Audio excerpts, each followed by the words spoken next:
নমস্কার, ইনফোলিভের বাণী ও কথা পর্বে আপনাদের সকলকে স্বাগত।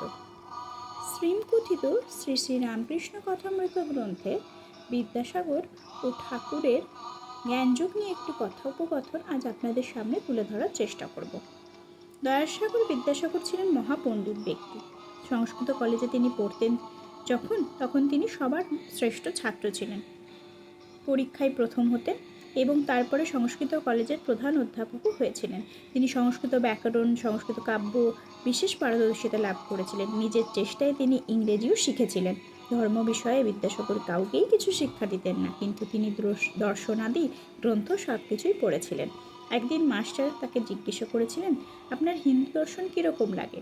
তখন তিনি বলেছিলেন, আমার তো বোধ হয় ওরা যা বুঝতে গেছে বোঝাতে পারেনি।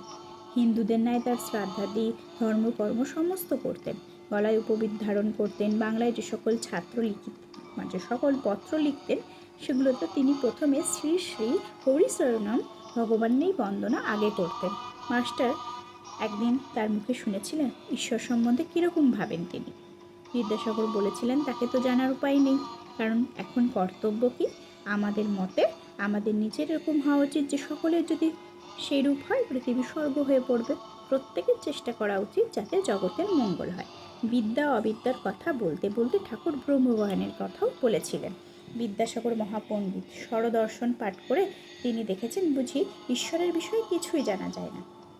শ্রীরামকৃষ্ণ বলছেন তখন, ব্রহ্ম বিদ্যা অবিদ্যার প্রাণ, তিনি মায়ার অতীত। এই জগতে বিদ্যা মায়া ও অবিদ্যা মায়া দুই আছে। জ্ঞান ভক্তি আছে, আবার কামিনী কাঞ্চনও আছে। সতও আছে, আবার অসতও আছে। ভালোও আছে, আবার মন্দও আছে, কিন্তু ব্রহ্ম নির্লিপ্ত।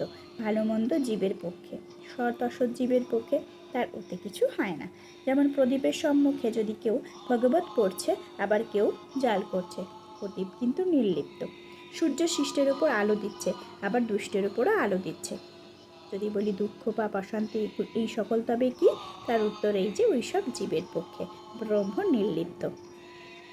সাপের ভিতর বিষ আছে, অন্যকে কামড়ালে মরে যায়, সাপের কিন্তু তাতে কিছু এসে যায় না, তাই না? বিদ্যাসাগর তখন বলেছিলেন, বাহ, এ তো বেশ কথা।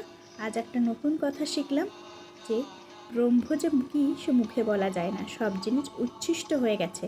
বেদ পুরাণ তন্ত্র ষড়যন্ত্র এটো হয়ে গেছে, মুখে পড়া হয়েছে, মুখে উচ্চারণ হয়েছে, তাই এটো হয়েছে, কিন্তু একটি জিনিস কেবল উচ্ছিষ্ট হয়নি, সেই জিনিসটি হচ্ছে ব্রহ্ম। সকলে ভালো থাকবেন, আনন্দে থাকবেন, সুস্থ থাকবেন। ধন্যবাদ।